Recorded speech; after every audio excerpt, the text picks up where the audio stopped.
sudah meluangkan waktu untuk diskusi. Seperti biasa, kalau ketemu Buya pasti mau dapat ilmu. Ada pertanyaan gini Buya, ini pertanyaan yang sangat banyak ditanyakan. Kenapa sih orang ada yang kaya, ada yang miskin gitu Buya? Dan rezeki ini kan ada yang dikasih banyak atau sedikit gitu. Itu sebetulnya kenapa bisa terjadi seperti itu Buya? Silakan.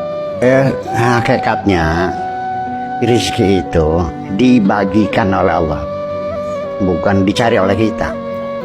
Jadi mana ya sesuka-suka dia. Firmannya ada.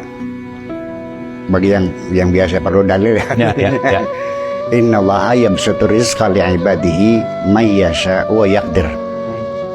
Innallaha yabsutu rizqa, Allah membagikan rezeki liman yasha, kepada siapapun yang dikehendakinya. Wa yaqdir, dan ditakar. Semuanya diukur. Ya kita juga ngasih uang sama anak-anak itu diukur dong. Kalau anak TK berapa kasihnya? Ya, nggak mungkin sejuta gitu. Paling 5.000. Ya kalau yang mahasiswa sama dokter berapa? Ya paling tidak kan 100.000 sehari. Itu kira-kira.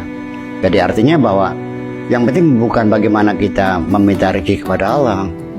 Malah saya menganjurkan sebaiknya lebih penting, sebelum Anda minta pada Allah, persiapkan dirimu bagaimana supaya layak diberi. Oke. Intinya layak diberi gitu. Iya dong. Iya. Nanti kita nggak mencari juga, Allah kasih kok. Oke. Nah, semua yang jadi persoalan, orang diberi rezeki, tidak mencari rezeki. Nah, pertanyaannya adalah orang macam mana yang dicari rezeki itu? Tentunya ya orang yang punya inisiatif dong.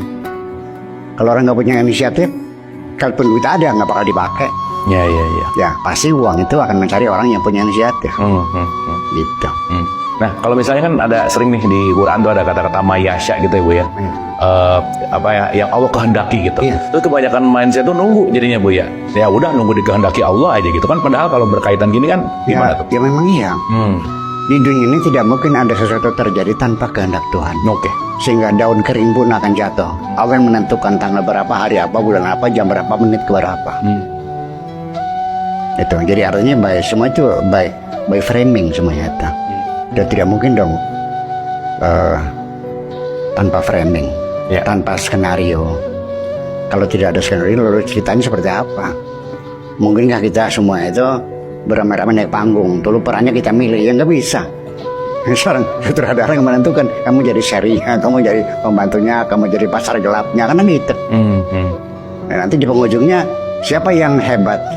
Bukan peran yang dimainkan, tapi orang yang bisa berakting dengan baik.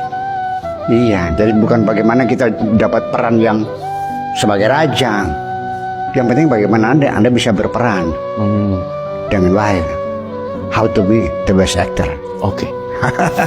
Dan Buya untuk menjadi itu kan perlu latihan lah ya, kalau bahasa sekarang tuh latihan gitu. Apa sih latihan terbaik untuk kita menjadi peran sebaiknya Buya? Latihan tuh ada mudawamah, ada munazamah, ada muaqabah, ada macam-macam istilah-istilahnya itu. Yang pada akhirnya ya bagaimanapun ya kita mulai melatih diri kita dengan yang paling mudah aja dulu. Yang paling mudah itu belajar bersabar. Bersabar ya? Iya, paling mudah. Itu paling mudah ya? Iya. Oke. Kalau bersyukur mah sulit. Oke. Hanya satu orang, innahu kana abdan syakura, hamba yang bersyukur Nabi Muhammad. Ya, dan jumlahnya sedikit berdasarkan kan sedikit sekali yang bersyukur Allah. Ya, jadi begini. Ketika Anda punya uang 10.000, tega nggak nyumbang orang 1.000? 1.000 gitu ya? Ya, 1.000. Ya, kan kecil. Berapa persen tuh? 10%. Kalau Anda punya uang 10 triliun, tega nggak nyumbang orang 1 triliun? Beda kan? Yang hebat jadi orang yang miskin apa yang kaya, yang dermawan tuh. Iya.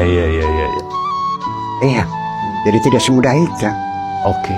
Jadi makanya kalau kita ingin jadi dermawan, latihlah diri Anda sebelum Anda kaya. Bisanya terbiasa aja dulu, membiasakan diri. Segala sesuatu kalau sudah terbiasa kita menjadi bisa kok. Nah makanya jadi ketika Allah melatih kita, memberi pelajaran kepada kita, jalani saja dulu. Musibah, bencana, kesulitan, tantangan, rintangan dan sebagainya, hadapi dulu dan selesaikan dulu. Itu Allah memberikan rintangan hamba tentu sebagai pelajaran.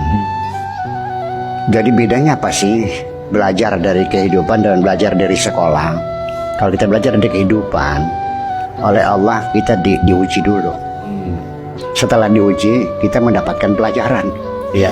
Tapi kalau di sekolah kita belajar dulu. Baru ujian. Baru di akhir tahun baru kita diuji gitu.